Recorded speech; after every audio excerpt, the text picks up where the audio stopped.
One, two, three, four, five. Everybody in the car, so come on, let's ride to the liquor store. I want to come. That's Fucking great. happy, Jason.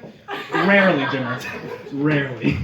Thank you guys so much for coming out tonight. Thank you, Anthony, for hosting us once again. I feel really comfortable right now on this stage because my favorite venues are where people don't laugh a whole lot. So, like, totally in my element tonight. My set isn't super long, so don't worry if it doesn't go super well. I'm not gonna take the PL Avenue. I'm not gonna make any Holocaust jokes. So it's not gonna be the worst one of the night, everybody. I'm joking. I love you, buddy. I'm joking. I want to start off this set with actually not a joke, but a confession. A confession for one person, my friend, Anthony Louis Bryan. See, no, hey. Okay. So I don't know. A lot of people here don't know me, but I produced and created a fundraiser a couple weeks ago called the Acts of Kindness.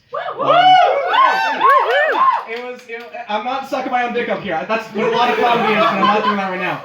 We raised, I think, $820 for the homeless shelters downtown. It was a great thing, but we had playwrights submit scripts for a competition, and one of them was the very talented Anthony Louis Bryan.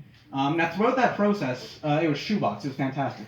Throughout the process, I was stressed because I'd never done it before. I'm used to acting, so it was new territory for me.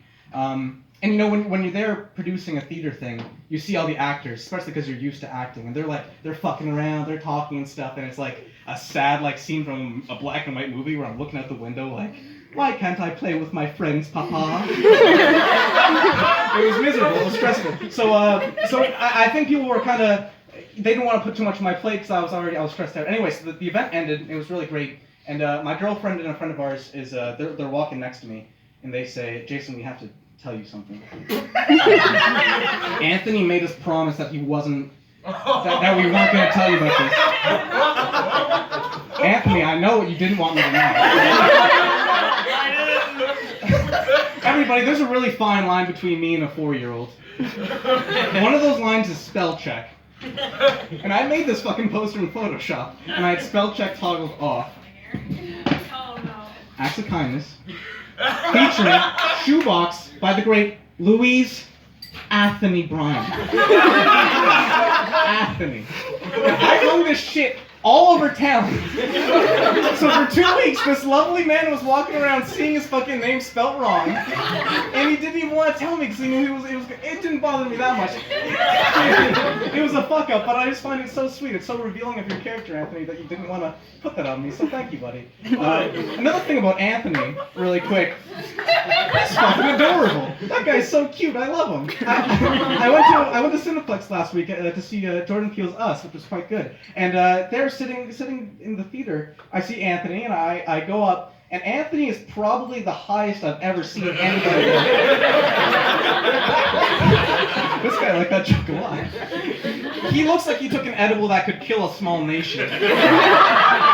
He's become one with the seat, and he's hey, Jason.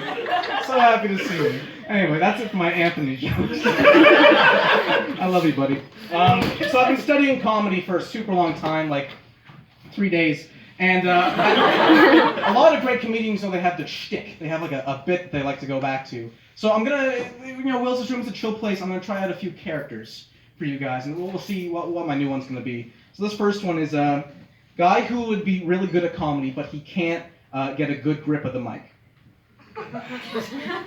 So Koala went to the zoo the other. Fuck.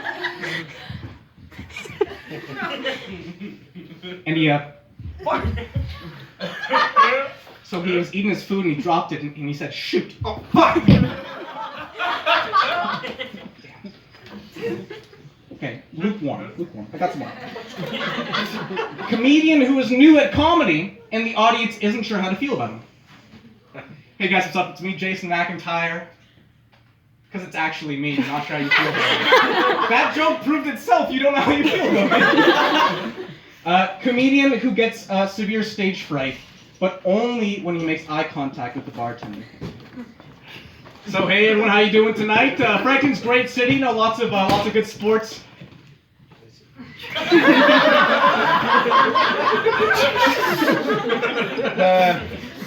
Sea dogs. You know, what the fuck are you? Dogs are on land.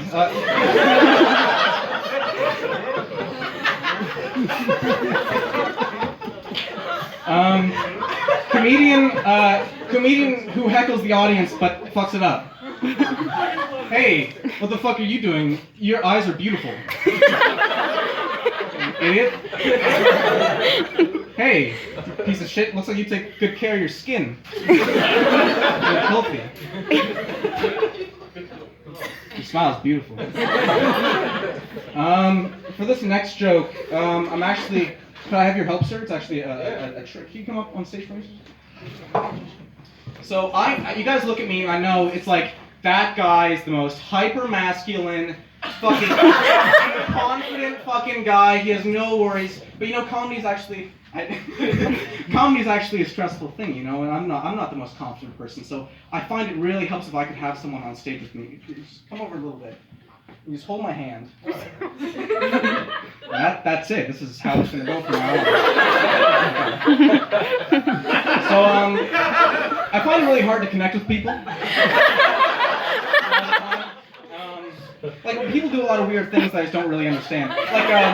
Like Christmas carol. Actually, can you hold that?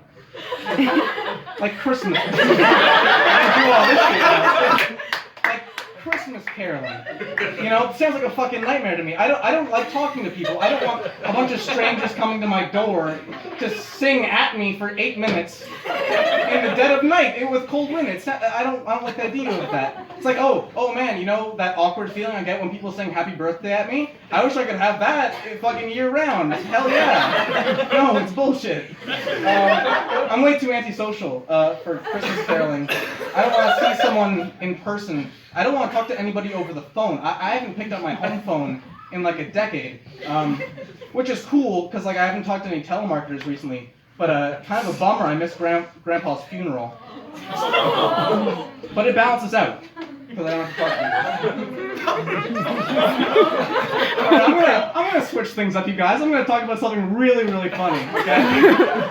Change of pace. Depression. Because, you know, they say, write what you know, and I'm 19. You know, a lot of people in this room are older than me, you have more life experience than I do. I don't have any great morals or lessons to teach to you, but I do know depression, and I can maybe talk about that in a humorous way. You know, depression's a unique condition, because like with other diseases and with other, you know, ailments, you can at least see the bright side of things. You can, you know, find a silver lining and perk up and whatnot. Depression saps you of your ability to find pleasure, find joy. Like Christopher Reeves, you know, Superman, who fell off the horse and he became paraplegic. He had Robin Williams come in, and he saw the bright side. You know, things got turned around. It was a happy thing that came out of that. Then there was you know, the Make-A-Wish Children's Foundation. You know, it's a bad scenario, but hey, you might get to meet a Ghostbuster, and you know, things get better. But depression doesn't really have any of the things like that. Another thing on the Make-A-Wish kids. How's not fucking one of them wish to not be sick anymore? Fucking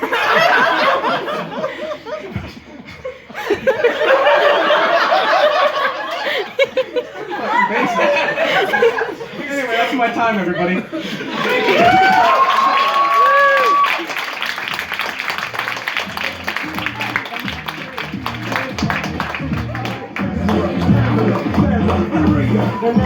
Jason McIntyre.